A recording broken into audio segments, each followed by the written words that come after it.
O Gilmar Mendes e o Barroso voltaram a protagonizar hoje um embate na última sessão do plenário do Supremo, né, pela manhã. A gente separou um trechinho. O Reginaldo, coloca aí pra gente debater aqui, vai lá. Vexame institucional completo. De gente que não sabe investigar, mas que foi investido por nós desse poder. Além daquilo que nós supunhamos até.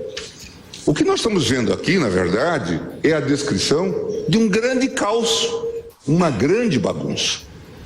Serviço mal feito, apressado, corte e cola, com as contradições que foram aí apontadas. Eu gostaria de dizer que eu ouvi o áudio. Tem que manter isso aí, viu? Eu quero dizer que eu vi a fita, eu vi a mala de dinheiro, eu vi a corridinha na televisão. Eu li o depoimento de Youssef, eu li o depoimento de Funaro. Portanto, nós vivemos uma tragédia brasileira, a tragédia da corrupção que se espraiou de alto a baixo, sem cerimônia. Portanto, são diferentes visões da vida e do país. Mas eu não acho que há uma investigação irresponsável. Eu acho que há um país que se perdeu pelo caminho. Pera. Esse discurso político é totalmente dispensável. Não, o discurso político nesse caso foi do Barroso. O Gilmar fez um discurso técnico para justificar uma decisão que no fundo é política. Mas quem fez o discurso político populista ali de um país que se perdeu no caminho da corrupção, etc. Isso é matéria para editorial de jornal, é matéria para manifestação de rua, é matéria para a sociedade, não é matéria para a Suprema Corte. Ele tem que se basear nos autos, tem que se basear no que está em tela ali nos autos. Então, não aprovo essa postura, mas tampouco aprovo essa postura que o ministro Gilmar Mendes está querendo instituir, que é uma que a gente viu até pouco tempo vigorar nas Cortes Superiores, que é a dessas tecnicalidades anularem operações inteiras, Patrick. Isso ocorreu na Castelo de Areia e está caminhando para que se crie um clima para que a Lava Jato seja muito mitigada. A gente tem que dizer aqui o que está na tela, o que está ali na foto, a grande fotografia.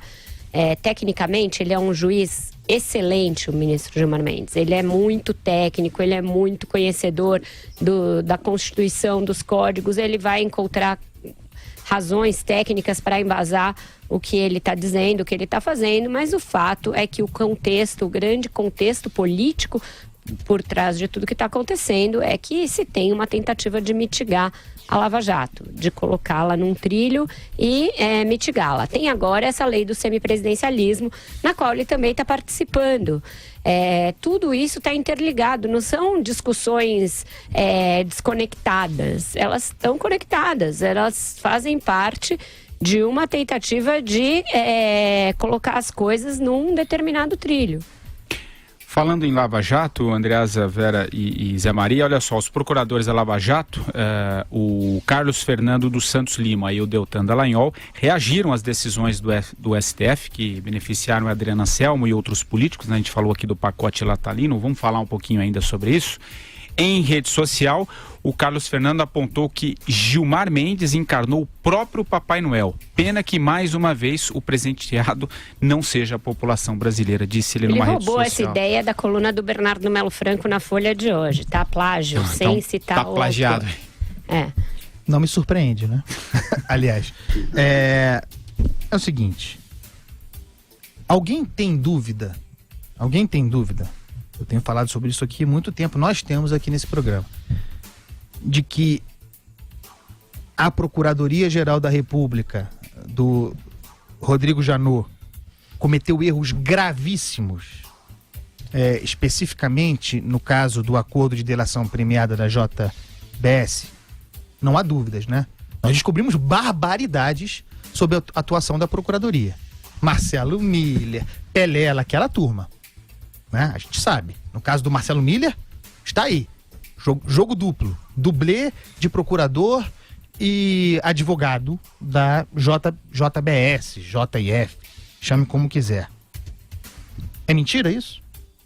Isso isso, da mesma forma como os políticos trabalham contra a Lava Jato, da mesma forma que se pode dizer, e talvez seja mesmo, que o Gilmar Mendes trabalha para mitigar a Lava Jato, isso precisa ser dito também em relação ao Ministério Público, inclusive esses procuradores, que fazem trabalho investigativo porco, que não é função do Ministério Público, e metem os pés pelas mãos, inclusive erros elementares, como aquele episódio da gravação do Temer apresentada ao Supremo Tribunal Federal, a gravação do Joesley Batista sem perícia.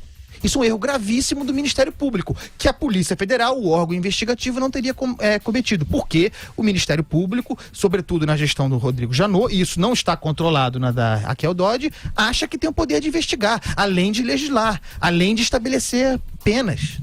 Isso precisa ser dito. Então, quando o Barroso diz que ouviu o áudio, todos nós ouvimos aqui. Tem que manter isso aí. A questão é que o que ele ouviu não é o que se disse que havia no áudio. O tem que manter isso aí não vem depois da ajuda, da tal prometida ajuda, mensalão, dinheirinho do Joesley para o Eduardo Cunha. O Roberto Barroso ouviu isso? A fita que ele ouviu está nessa ordem? Tem que parar com esse discurso demagógico. É feio isso. Você concorda, Zé Maria, com o que disse aqui o Andreasa? Sim, olha, se eu tivesse que eleger uma frase do ano, eu colocaria isso aí. Tem que manter isso aí, viu? Eu acho que essa frase... E imagem é aquela corredinha, meio graça, com aquela mala na mão, aquilo ficou muito brega, muito esquisito, né? Agora, quando o ministro fala da tragédia brasileira, eu queria dizer aqui, olha, o seguinte, eu me lembrei do Manuel Bandeira, né? Misael, funcionário da Fazenda, com 63 anos de idade, conheceu Maria Elvira na Lapa, prostituída, com sífilis, dermatite nos dedos, uma aliança empenhada e os dentes em petição de miséria. Misael tirou Maria Elvira da vida, instalou-a num sobrado no Estácio, pagou médico, dentista, manicura, dava tudo quando ela queria. Quando Maria Elvira se apanhou de boca bonita, arranjou logo um namorado. Rádio Leitura hoje? Boa, Zé. Esta é a tragédia brasileira, né, do Manuel Bandeira, que o ministro Barroso falou. Agora, essa história e essa pendenga do Supremo com o Ministério Público é antiga. Eu me lembro que o então presidente do Supremo, Joaquim Barbosa, tinha divergências duras e todos diziam que ele tentava ensinar o Ministério Público a trabalhar. Ele era do Ministério Público, né? Ele sabe exatamente o que é um trabalho bem feito e o que não é. Olha, um trabalho que para o leigo pareça bom e rápido, para a investigação e para o processo pode ser uma tragédia, ou seja, a anulação.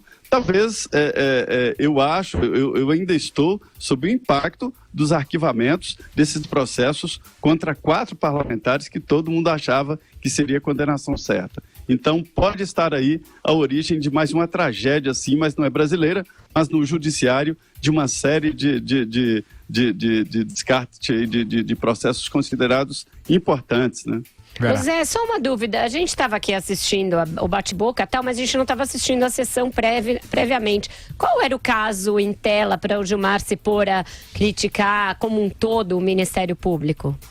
Era essa transferência ou não do quadrilhão do PMDB para a primeira instância, né? Para outros que não foram. E aí o Gilmar Mendes, como sempre, saiu atacando o Ministério Público e aí o ministro Barroso defendeu o Ministério Público, dizendo que as provas existiam, que ele não sai da memória ou tem que manter isso aí, viu? E aquela corridinha com a mala. Certo. Aliás, dá para falar sobre isso? Vai lá. Essa questão do quadrilhão do PMDB foi uma decisão do plenário por 5-4 e também uma decisão correta. O pedido da defesa dos elementos ali que, a rigor, não tem mesmo foro privilegiado, que teriam que cair para a primeira instância, é para que se mantivessem ligados ao processo do presidente Temer, de modo a garantir a mesma imunidade dada ao Temer e aos ministros. O Supremo decidiu por unanimidade que isso não poderia acontecer, que o processo tinha de ir para a primeira instância e aí, por 5-4, aí sim, uma vez que não tinha e não tem mesmo nada a ver com a Lava Jato, tem a ver com a Petrobras, decidiu-se que migraria do juiz Sérgio Moro de Curitiba para o juiz Valles Ney em Brasília. Não acho que também haja muito chororô em relação a isso, me parece uma decisão correta.